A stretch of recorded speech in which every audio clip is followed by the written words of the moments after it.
I'm so pleased to have Dr. Bryan G. Behrenshausen to the Open Leadership Podcast.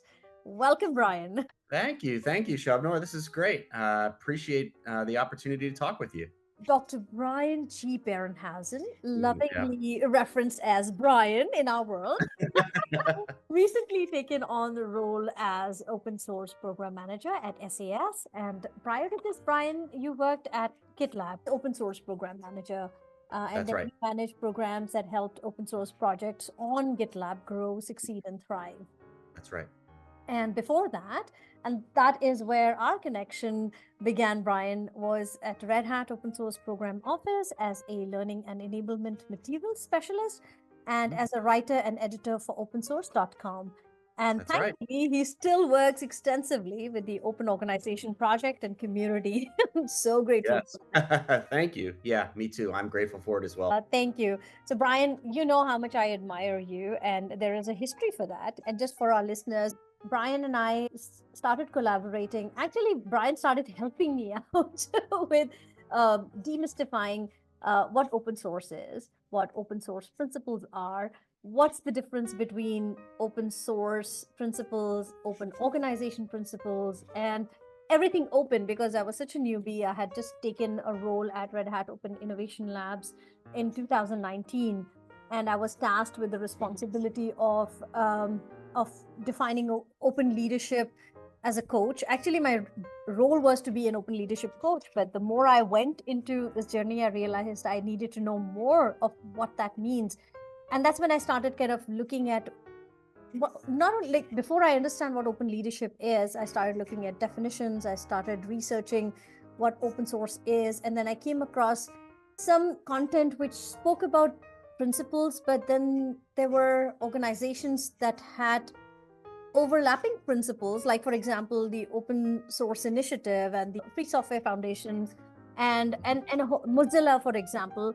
And I was totally confused, and that's the time when I really reached out to our internal communities and started asking people, experts from the engineering community, from open source communities, to help me understand what is what, so that I could make sense of what open leadership meant, because we had to go out and speak to our customers. So to cut the whole story short, this is how then Bryan jumped into the conversation to help save me. Do you remember any of that, Bryan? Yeah, maybe shoehorn my way in is a little bit better way to put it. I don't know, but yes, that I remember that perfectly. You know, those early days of working together were so great. There was so much going on in the sort of open source and open leadership petri dish at the time as we were experimenting with things and learning new things. Yes, I remember it well. It's hard to believe Yeah, that's. It seems like, I mean, you say 2019. That yeah, seems so both so long ago and not so long ago not at the so long same ago. time. Yeah, so true, so true. No, and the good thing was that I think what came to the rescue was the fact that we already had the open organization book published, and you were part of that journey. So would you like to talk a little bit about the open organization community and the open organization book? I think there's just some amazing stories right there to begin with. Sure, sure. Let me put it in context a little bit, I guess, for listeners. So as you mentioned, I worked for many years at Red Hat on the website opensource.com, which from its inception was meant to be a place where we talked about the ways that open principles, specifically, you know, the principles that adhere around open source software production and distribution, where those principles make an impact outside the domain of software development, right? In business, in education, in life in general, right? We had all these different channels on opensource.com where we talk about the impact of open principles outside necessarily the domain of software development. Now, as the site matured over the years and we found our readership, we found that folks wanted more information about software development. So we kind of skewed a little bit more toward that. But in its early days, you know, that was the site's remit, was to talk about those things. And so keeping that in mind, you know, fast forward to 2015 when our then CEO, Jim Whitehurst, published a book for Harvard Business Review Press called The Open Organization, which was very much in the spirit of that editorial mission of opensource.com in those days. Jim's book, I kind of call it his management memoir. I don't know if he'd characterize it that way, but it's sort of his a story of his management journey, going from sort of more conventionally run organizations, industrial era organizations, and then coming to Red Hat and realizing that, holy moly, this place is, way different than any place I've ever managed before, any place I've ever tried to be a leader before. And that's because the values and principles that guide it are different. And what are the source of those values and principles? Well, that's because Red Hat was born out of the open source software movement and is still an open source software company. And so the values and principles that underpinned its operating, parameters and its organizational culture were very different, and they affected how he had to lead. And so this talks about sort of his journey from being a more conventional leader to an open leader, and the difference between sort of conventional industrial era organizations and what he calls open organizations built on open principles.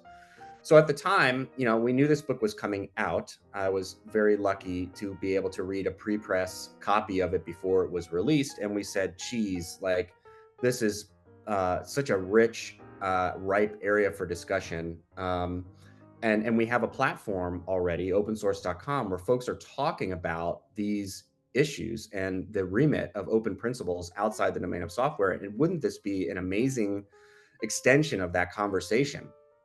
And so we said, well, we didn't want the book to just be another kind of flash in the pan business book. It comes out, it's hot for a couple months, it sells a couple copies. Maybe Jim gets to do a few interviews during the first couple of weeks of its publication.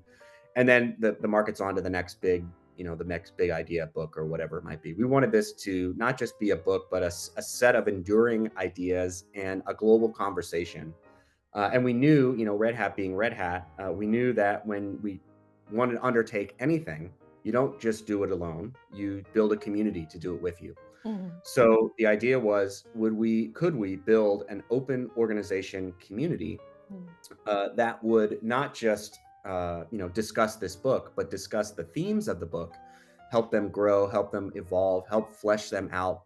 Because Jim was very clear, in the book, like, he's not the first person to talk about these things, and he won't be the last person to talk about these things. He's just one point in a long-going global conversation about these issues. And so we wanted to be stewards of that conversation, use the book as an opportunity to participate more soundly in that conversation. So me being the PhD at the time and the guy who loved books and the guy who loved to think about open source principles outside open source, I got tasked with shepherding that conversation and helping build that community. So the team and I got to work on, architecting a community of folks who were passionate about the ideas that Jim espoused in his book, some who had been talking about them for years before Jim had even put pen to paper. Some of them who had read Jim's book and saw themselves in it and said, I've been doing this for years, I just never had the vocabulary, and they jumped on board. Some who read Jim's book and had never thought about those issues and wanted to start exploring them to make changes in their organizations, and we welcomed them in the community as well. But we published articles weekly. We hosted Twitter chats about themes in the book. We had webcasts about the themes in the book and with different guests and different speakers. And we published our own books to extend Jim's original work, right? Jim's book was one book about one organization, Red Hat, though it had examples from other organizations as well, by one person, Jim Whitehurst, then CEO of Red Hat. And our goal was to build a series of books written from authors across the globe by many people from many different organizations, from many different perspectives, all understanding, trying to understand, working to understand collaboratively this thing called an open organization from myriad perspectives. And we extended Jim's book into a multi-book series that includes a workbook and Shabnor, the Open Organization Leader's Manual, a book with which you're very familiar, whereas we explored open leadership and the way leadership changes when leaders enter open organizations. We published a guide to remote work when the pandemic hit and people started to think more concertedly and desperately, frantically, as it were, about working in an open and remote and distributed way. Now, perhaps for the first time, our community had a lot of knowledge to offer there. And so we continue to work on those things today and help construct and share knowledge about the way that open principles impact the way that we work, that we manage, and that we lead today as the social, cultural, economic, and political context for organizations of all kinds with all kinds of missions continues to shift. Mm. I hope Oh, that's not too long-winded a story. no, Hopefully, that's brilliant. your listeners aren't asleep by now, and they can rewind it, and then they can do their sleep. What is that podcast? Where people they read you stories and you go to sleep, right? This is a good one for that. No, you've got my interest awakened even more. And see, this is the whole idea, for us to have this podcast is to capture all these stories, right? The experiences and how things have come to be. Because the whole open organization community itself is quite symbolic in many ways. But and I also think that it's a rich and vibrant community even now, right? I mean, there's a lot that's happening, and I think it'll continue to remain relevant. I do have some follow-on questions about Of many course. things, but about, because we're talking about the community, the open organization communities. Looking back at that experience when we came together as a community to produce this particular book, working with Jim Whitehurst, I'm curious to hear about your experience working with Jim directly. I mean, he's an important figure in area of everything open, right? He's set the stage for conversations around open leadership and open organization. So, what was it like to work with him? That's my first question.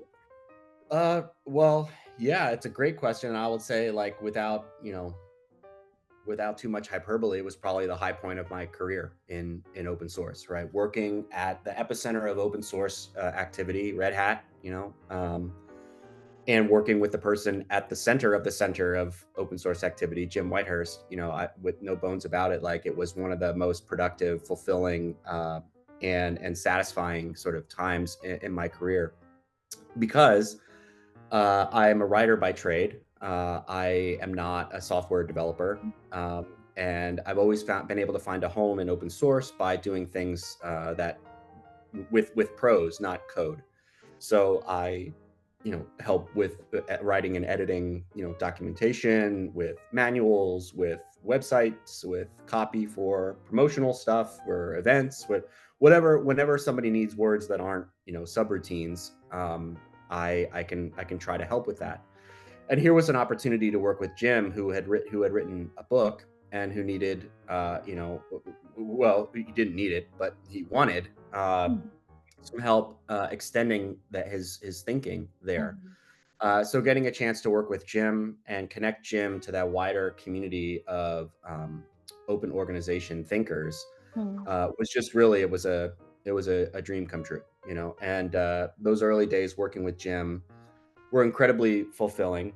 They're sort of, I don't know, I look back on them very fondly, sort of very romantically right now, like just thinking about what it was like in those days. Like I would help Jim craft. I was lucky enough to be able to help Jim craft some of his writing and his messaging back in the day. And I'd go up to his office in Red Hat Tower, which is on the second to last floor. So he had a great view.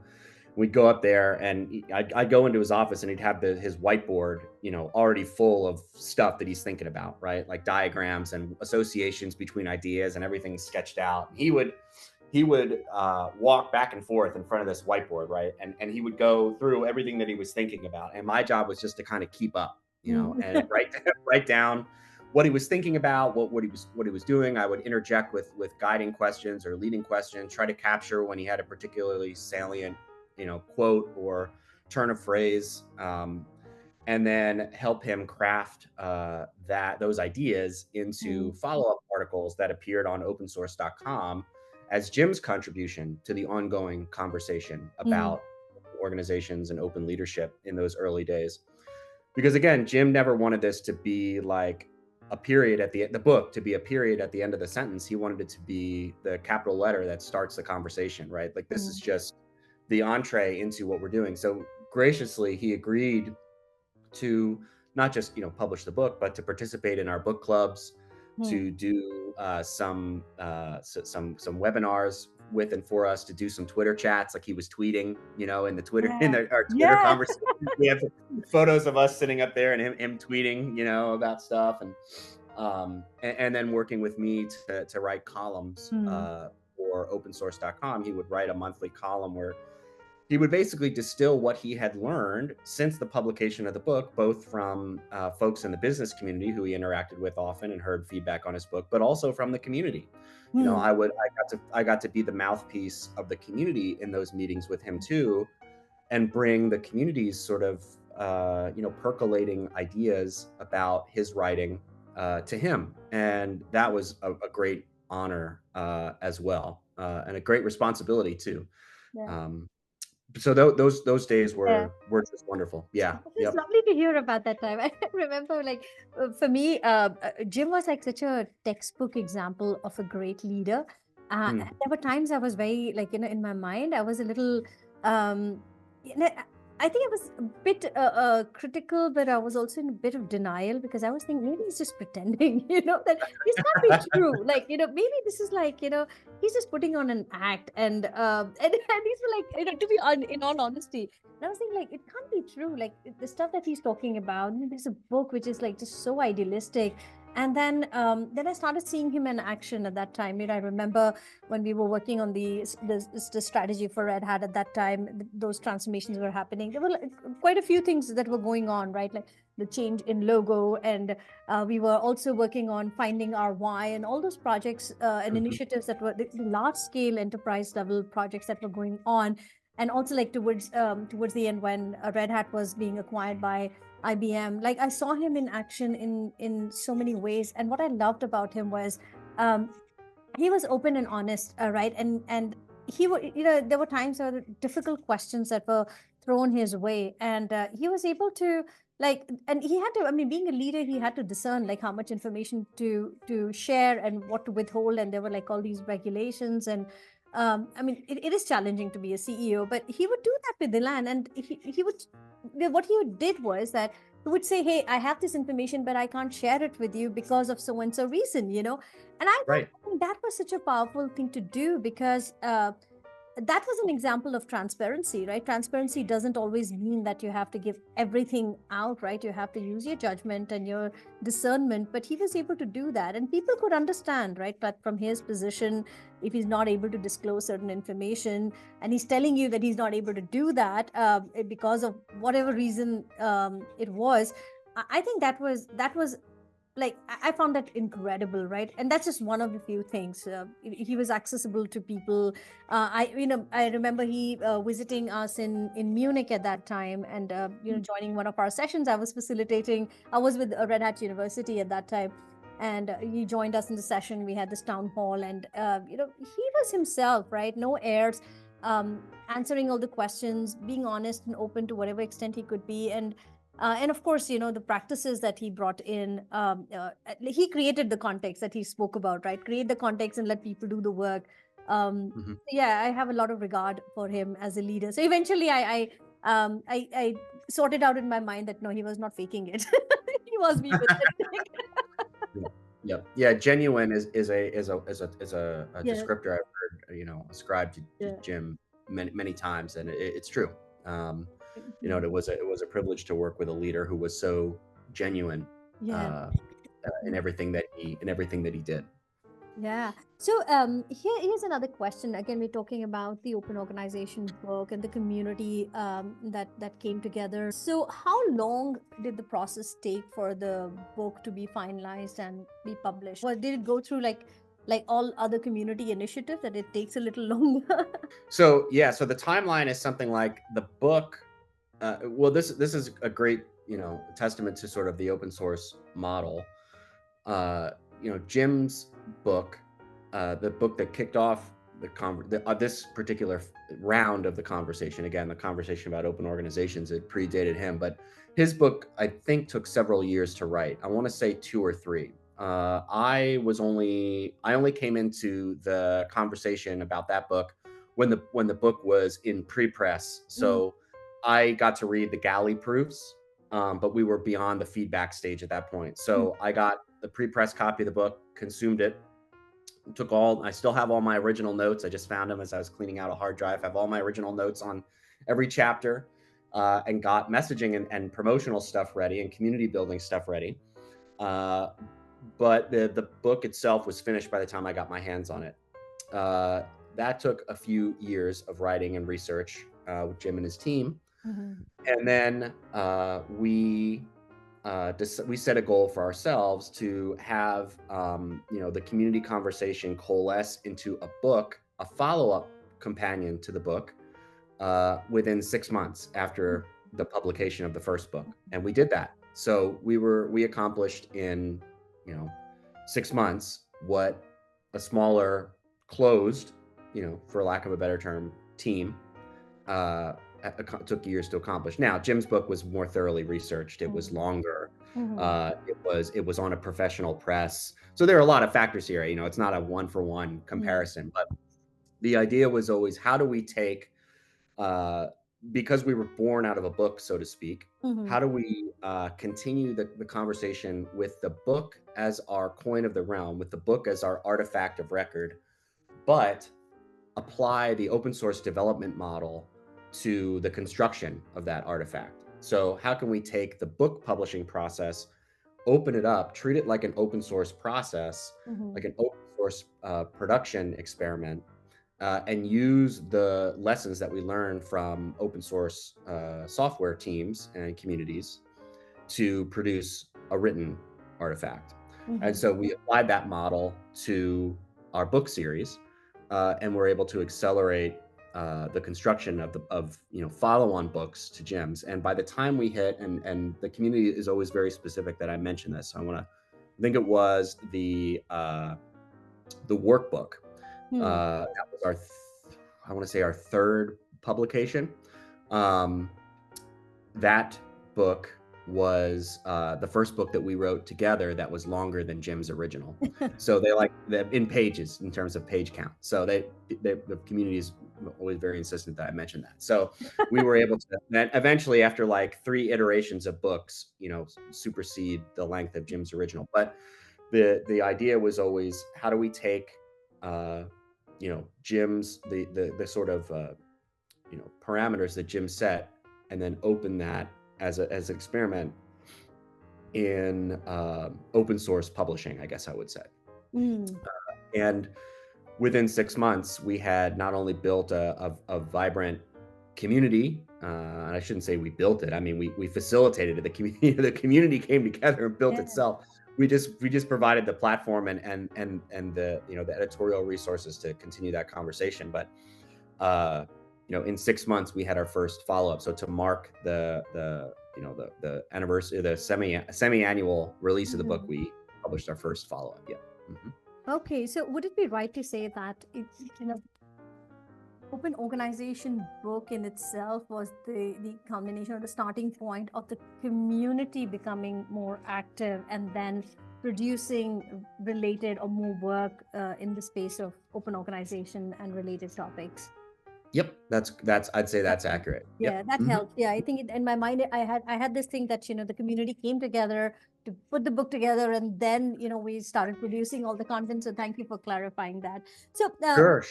yeah. So we talk about the community, right? Every time I used to think of community, I always used to have this feeling of the kumbaya effect, right? Everything hunky dory, and everybody's coming together, and it's all love and jazz. And then when I started working in communities, I realized, we have people working together. And people have opinions. Yeah. Have opinions, and funny how that works. Communities and the community, the kind of people that we have in our communities, very smart, knowledgeable, brilliant, and opinionated people, right? It was very interesting experience for me. But I would love to hear from you about working in communities. You've led communities, you've been part of those.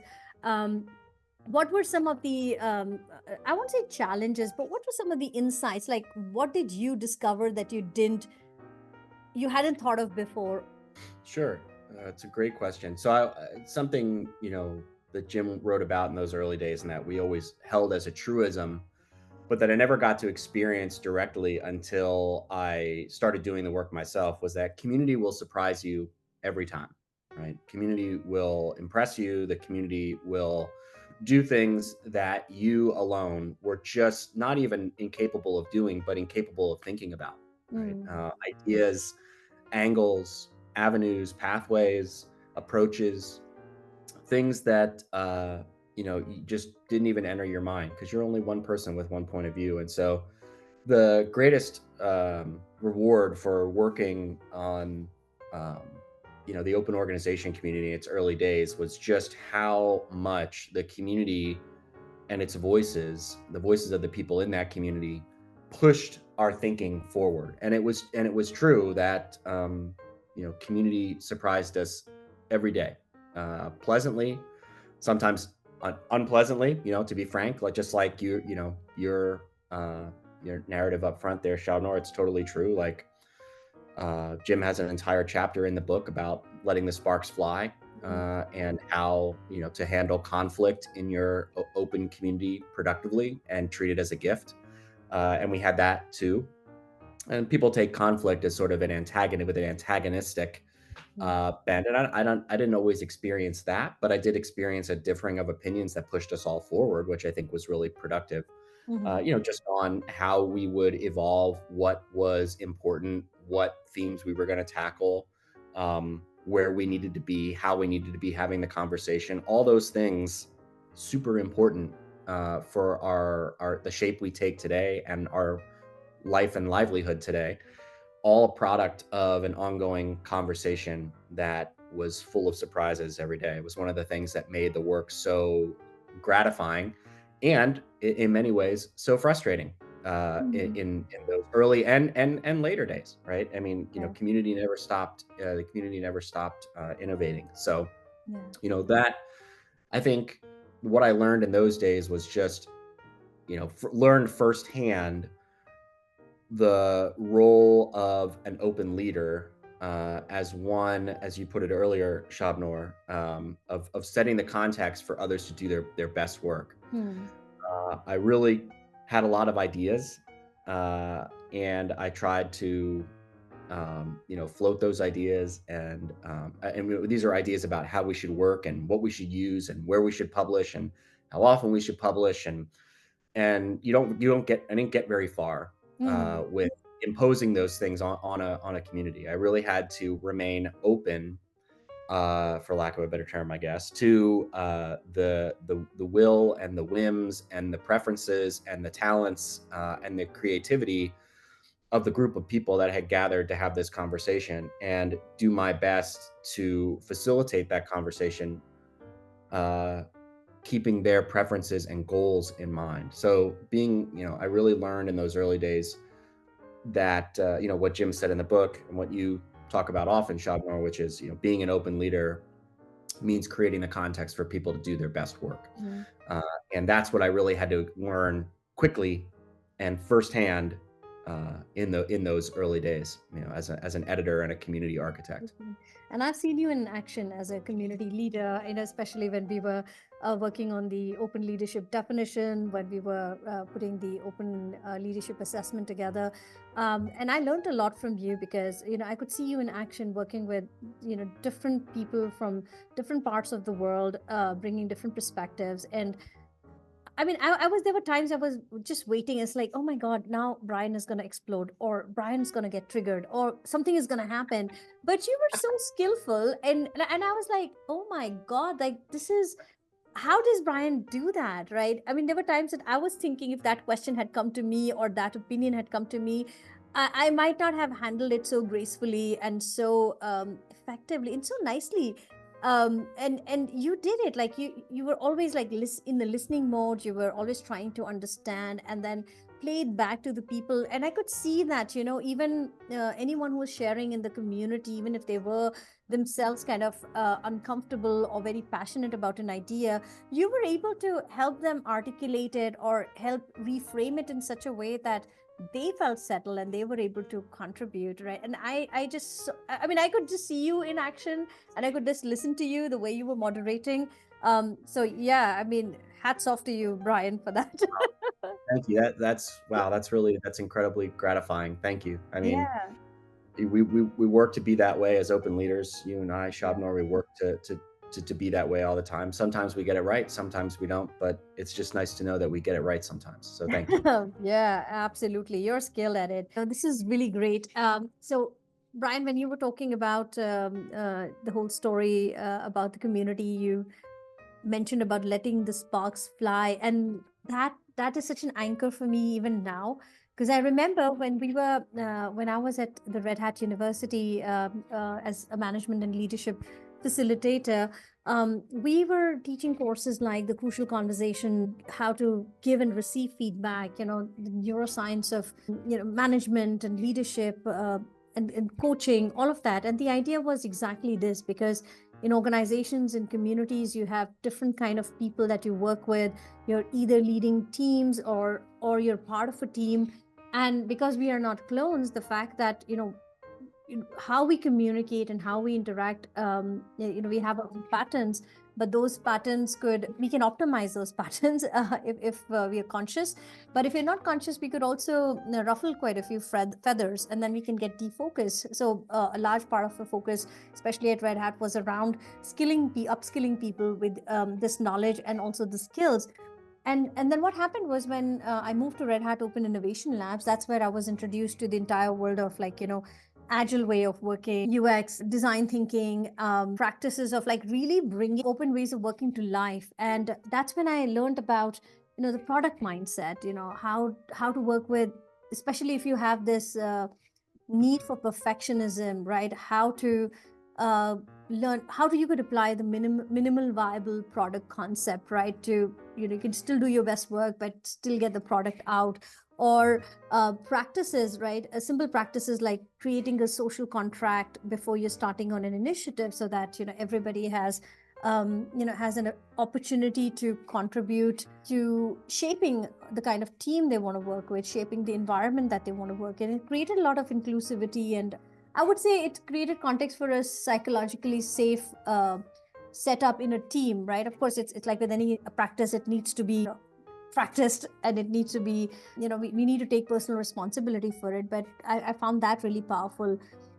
Simple tools and mechanics like having an agile agenda, the visualization of work, it just made it so much more easier for people to have conversations. What was reinforced for me was creating a shared purpose, like having a vision as to why we are coming together. And that I always found made it easy uh, for the teams or the groups or the community members to align, and let go when an idea had to be let go of, and pursue certain things when they needed to be. So I'm just trying to put all these places together, that while we talk about concepts, when we're talking about open organization or open leadership, they are backed by specific behaviors and practices that need to be brought in. And sometimes we have to learn, because, like, I did not know anything about all these practices. I didn't know anything about open source in the first place. So it's a journey in that sense. Yeah, I think what you say is really, of course, I agree, but I'm predisposed to, but I would say just the way I think about it is, I guess metaphorically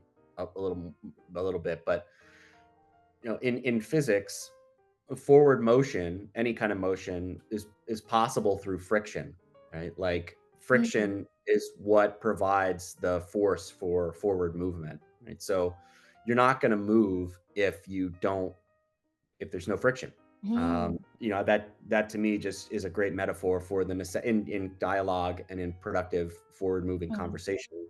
You're not gonna move anywhere if there's not a few sparks, or mm, we say the words, conflict or mm, things like that. Again, trying to frame these things that without a necessarily antagonistic bent to them. But when you have a vehicle on the road, that vehicle can't move unless there's friction to get it going. mm, Now, the also that vehicle moves a little bit more freely in some directions than in mm, others mm, because everyone has agreed which way the road is pointing.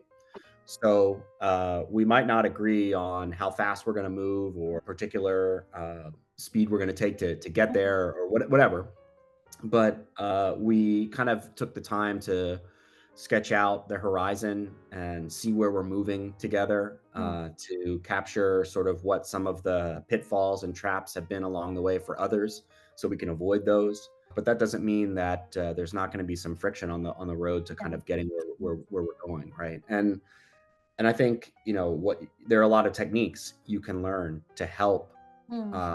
structure that friction so that it gets you moving in a direction that's productive and agreeable for Mm. the majority of the people that are riding along with you. And I think you're discussing those, Shabnor. Like I always enjoyed watching you and other folks in the Open Innovation Labs work and lead small groups, because that's essentially, in my mind, what you were doing. You were, laying that road, that brickwork, for people to, drive their own journeys, knowing that, and teaching them along the way how to manage their productive tensions. Mm.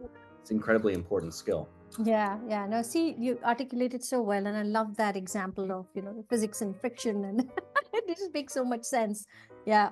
No, this is great. So, Bryan, because I have you here, and I know that you have done some incredible work on like really simplifying so many things, and I want to go back to like very simple topics and have you kind of just talk to us in very simple terms so that people who come from open source background, of course they get it, but of course our audience also includes people who are either new to open source or are curious about it. So is it okay if we take a moment and just go back to the basics, and if you could just educate us a little bit about what is open source in the first place? Sure. I'll use a metaphor again. This is a metaphor I use when I used to teach introduction to open source courses, at Red Hat and other organizations. And does that is not any open source is a term that's germane to the field of software development and distribution. But we're not going to talk about software. We'll talk about cookies instead. We'll talk about baking. Mm. So, Shabnor, let's say that you are a great baker, just a fantastic baker, which I highly suspect you might be anyway. You're probably not. We won't have to pretend too much, but and you're really great. You make really great cookies. Now, if anybody's ever told you you could go into business selling those cookies, and you wanted to take them up on that idea, you essentially have two options in front of you. The first option would be is one that would be familiar to a lot of folks around the world, which is to bake the cookies, package them up, brand them, and sell them. People would buy the cookies, they'd consume them, they would enjoy them, they'd get a lot of use out of them. It would fulfill a purpose in their life. And when they wanted more cookies, they would come to you and they'd say, "More cookies, please." They'd pay you again. You'd sell them another box of cookies, and the cycle would continue, and the world would keep on spinning. That's one option that you would have. It's one option that most people take. The other option would be to do all those steps to bake the cookies, to package them up, to brand them.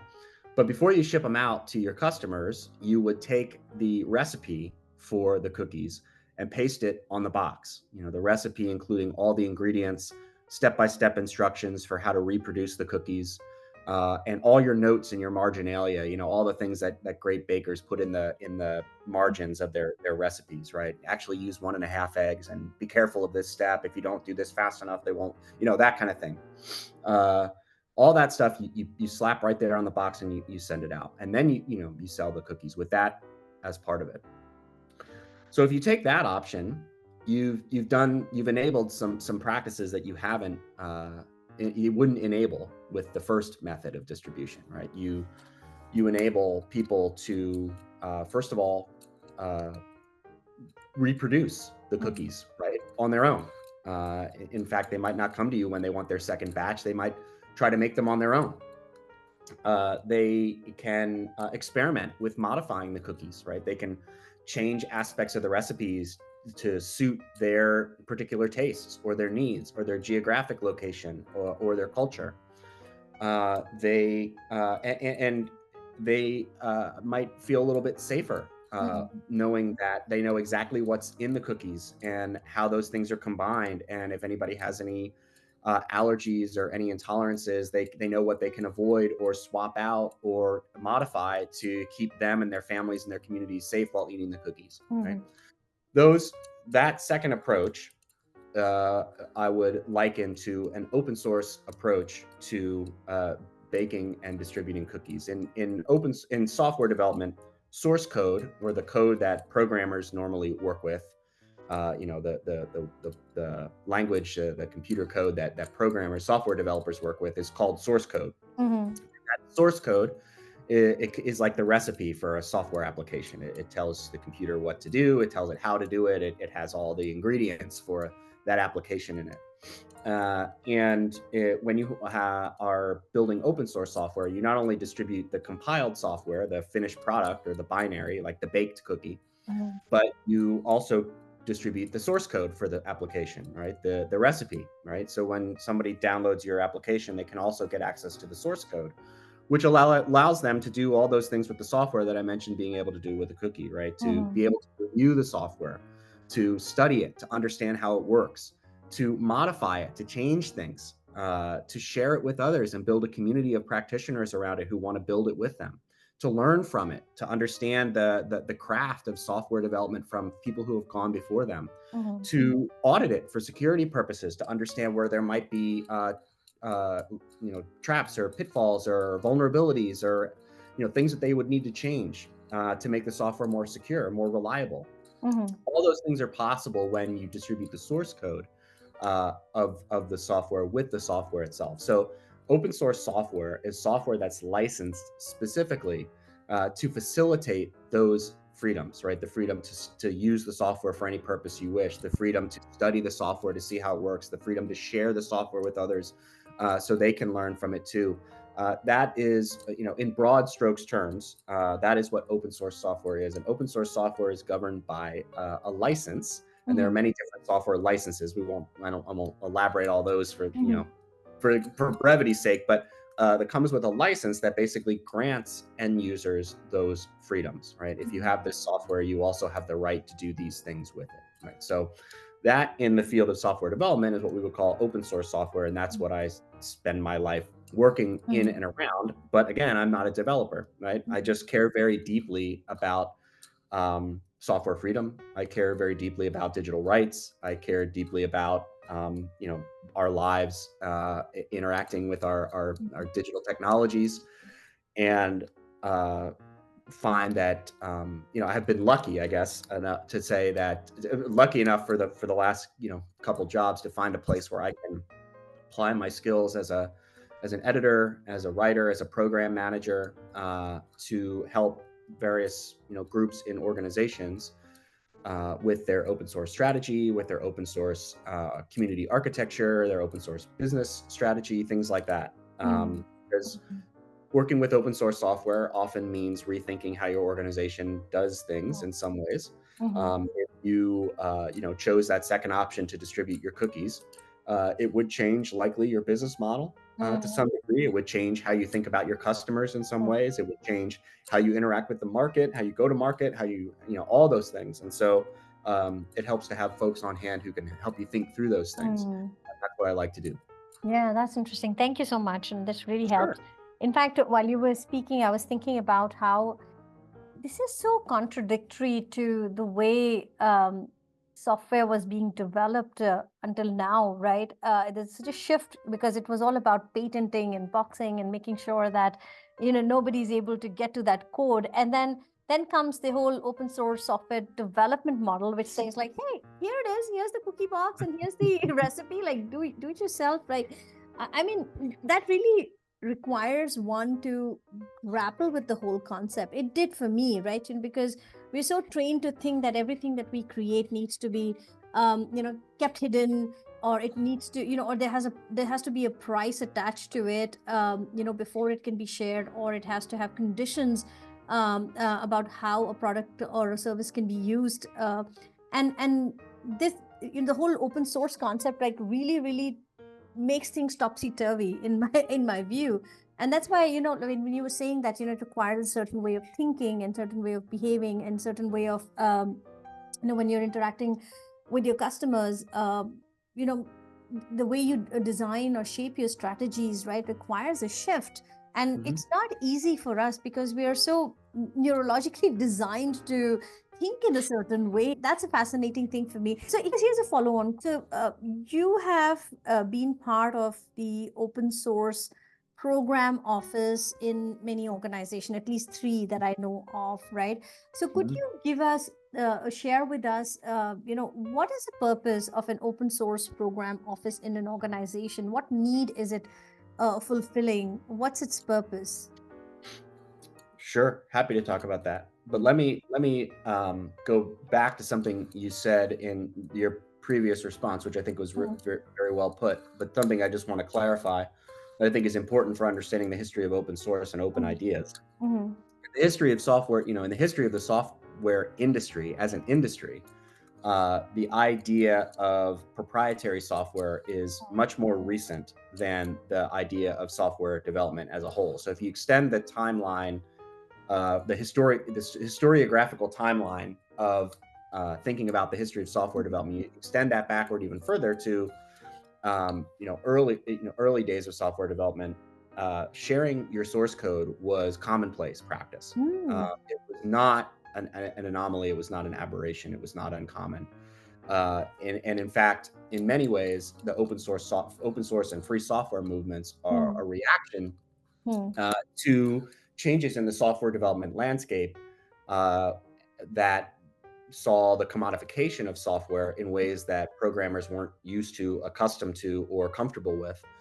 When they were accustomed to sharing their source code, mm, for years, the real money in computers was in mm, buying and selling the computer. The mm, software came with it as a sort of an accessory that was packed mm, in, but there wasn't any money in that because you couldn't really use that outside. If you didn't have the computer, mm, the specific computer, you couldn't really do much with the source code. But so people would share their code, they'd share their hacks, they'd share their modifications and improvements pretty freely. But as general purpose computers became a thing and computers, personal computers became mm, more mainstream, software became commodified in such a way that landscape, the political and the social and the economic landscape, changed in ways that prohibited more of that kind of behavior that developers were just used to by nature. And so, in many ways, open source software and free software movements are responses to that trend in the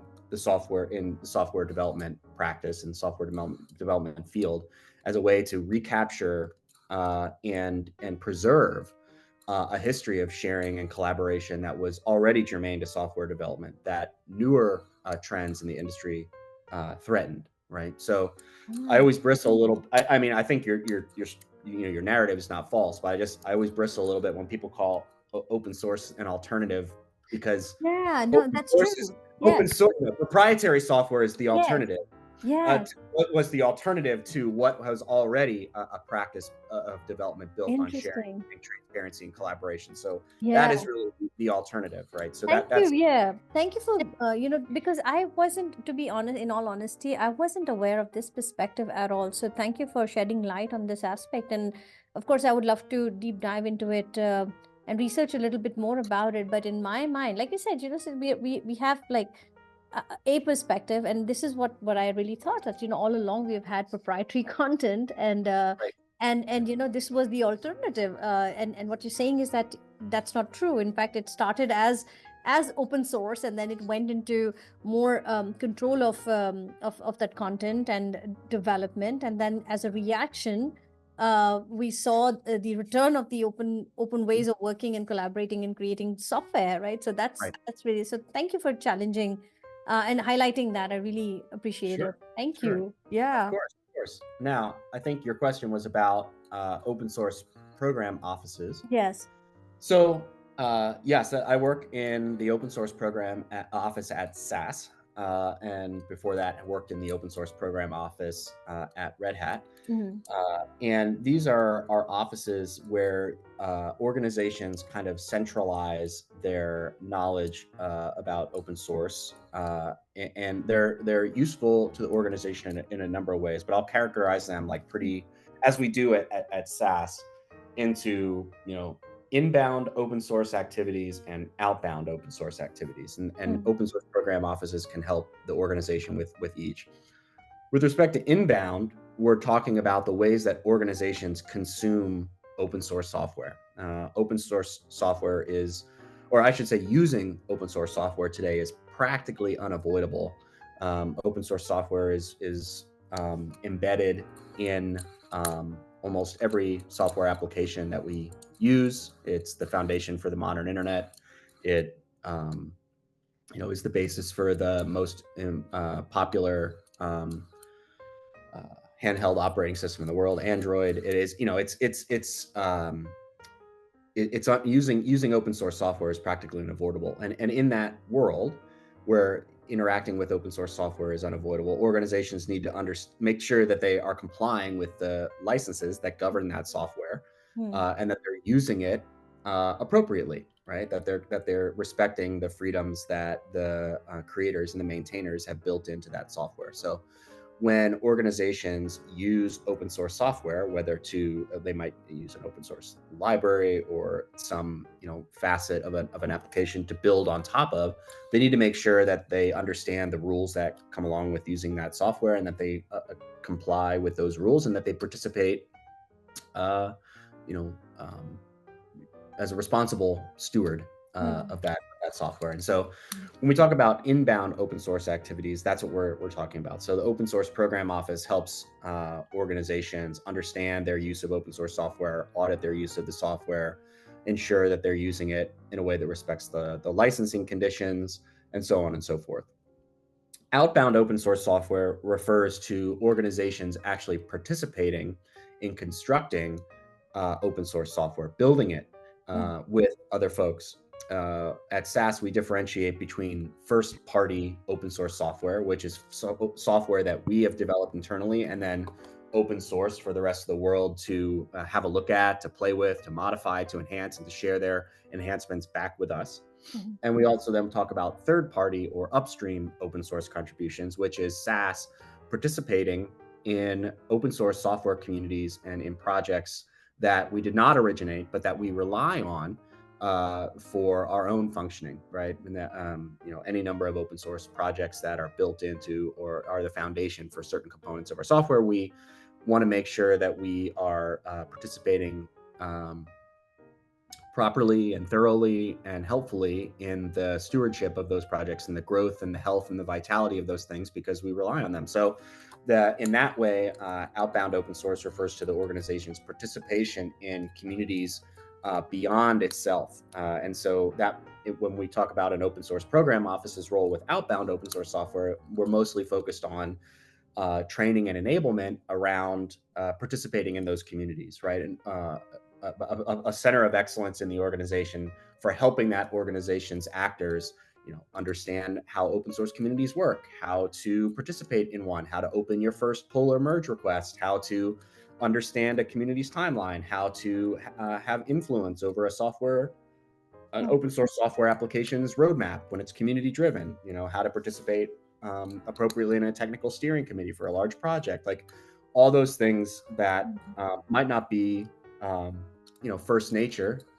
to an actor in an organization, a software developer, the Open Source Program Office helps with. So at the time at Red Hat, as you mentioned, I was a training and enablement material specialist, which meant really what I did at Red Hat, and I was in the Open Source Program Office at Red Hat, and I think we calculated it at some point, like given everybody in the OSPO and their collective years of experience working in open source communities and in open source development, I think we calculated we had like 190 some years of collective open source experience in that OSPO at the time. So really it was my job to distill that experience and that knowledge into artifacts that would help Red Hat developers and would help other folks, Red Hat customers and partners, who would often come to Red Hat and say, hey, we know you've been in this game for a long time, a quarter of a century, like we want to understand open source best practices too, because we now understand the importance of doing this. Can you help us understand? They dispatch us to kind of help teach them as well.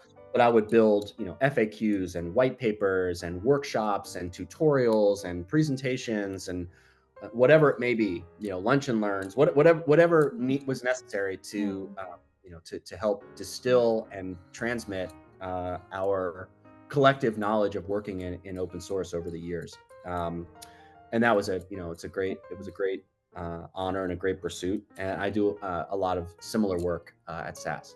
Okay, brilliant. So here's a maybe this is a naive question, but so I can imagine that an OSPO, which is Open Source Program Office, is it seems relevant for an IT company which is into development of code or development of software. Sorry, Mhm. but could we say that what kind could an open source office be established in non-IT companies also, in your view? Absolutely, and they are. Even if an organization does not do a lot of the outbound activity that I just described earlier because they're not developing software, there's still, I mean, again, almost every organization, I can't think of one that Mm-hmm. doesn't use software. Mm-hmm. And that means they're consuming software of some kind. And when you're consuming software today, you're almost invariably consuming open source software. And so understanding that your role in that is paramount, right? Understanding that your organization's complying with the provisions of the open source licenses that guide the tools that you're using. Second of all, though, I would note that open source, as you and I are, Shabnor, are not never tired of talking about, is also a mindset for developing just about anything, Mm-hmm. right? And so in organizations, you might have an open source program office, or what some call an inner source program Mm-hmm. office.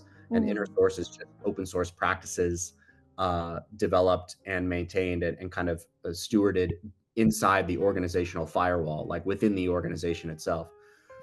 Inner source, that's what folks call it, Mm-hmm. where you help teach the organization the methods of collaboration, the the penchant for transparency, the manner of sharing, the speed of iterative development that open source projects and programs take for granted, Mm-hmm. that all organizations can learn from and take advantage of if they want to operate in a more modern context. And so um, that responsibility generally falls to an open source program office or an inner source program office inside an organization. So I do a lot of that work at SAS as Mm-hmm. well, uh, leading and guiding sort of our nascent inner source efforts.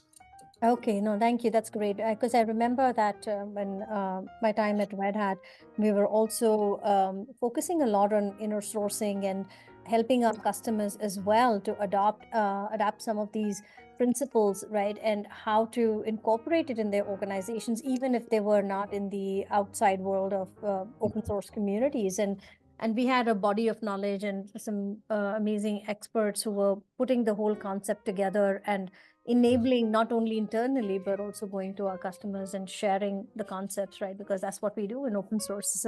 So much to do with sharing. Exactly. Yep. And I think, watching Open Innovation Labs work in those days when you were part of it, and when I was at Red Hat, just when they would hold sessions at Red Hat with customers, or just as prototypes, so you could come and see Mm-hmm. and learn. I love to go to sessions and just watch, take notes, observe how those folks guided customers and partners, or each other, Yeah.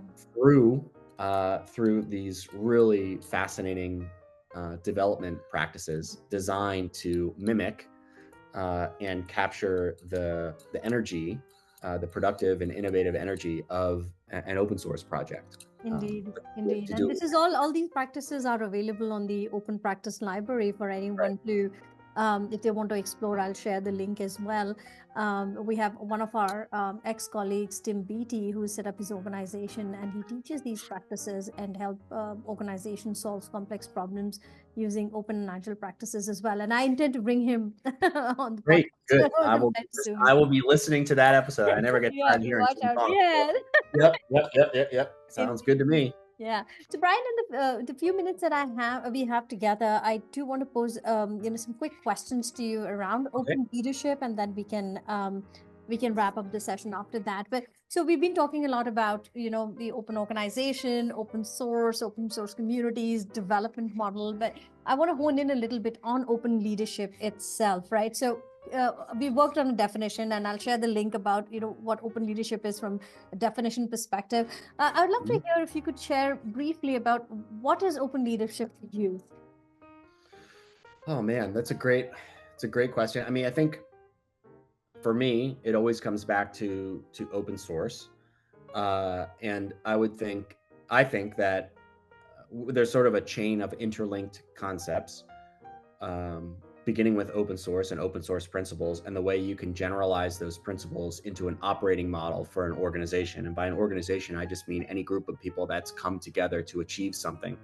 It can be, your crafting group. It can be your for-profit organization. It can be your nonprofit. It can be your NGO. It can be your whatever, your reading, but your book club, whatever. There are a set of principles that can be extrapolated out into the way that that thing is organized and the way that it functions. And when in any organization, there are going to be leaders. There are going to be people who influence those connections between the people that make them up. Right? They can extend those connections, enhance those connections, strengthen them, break them apart, whatever it might be. Like the leader's role is really to influence those connections in some way. And that leader has many options for how to act to accomplish that, right? There are many styles and modes of leadership. But a leader that is embedded in an organization that is built on open principles, that functions openly, and a leader that wants to see an organization that operates openly, with enhanced collaboration, greater transparency, more inclusivity, needs to be a leader who both embraces those principles themselves and acts in the service of them. Right? So I would say an open leader is a leader that acts in the service of open source principles to facilitate community and organizational growth. Right? So the idea being, that an open leader is one that mirrors, reflects, and extends the open principles that are at the heart of the organization. Thank you. Bryan, I know we have so many things to talk about, but we're a little hard pressed on time, so I'll have to invite you back again because there's just so many questions and there's so much we can learn from you.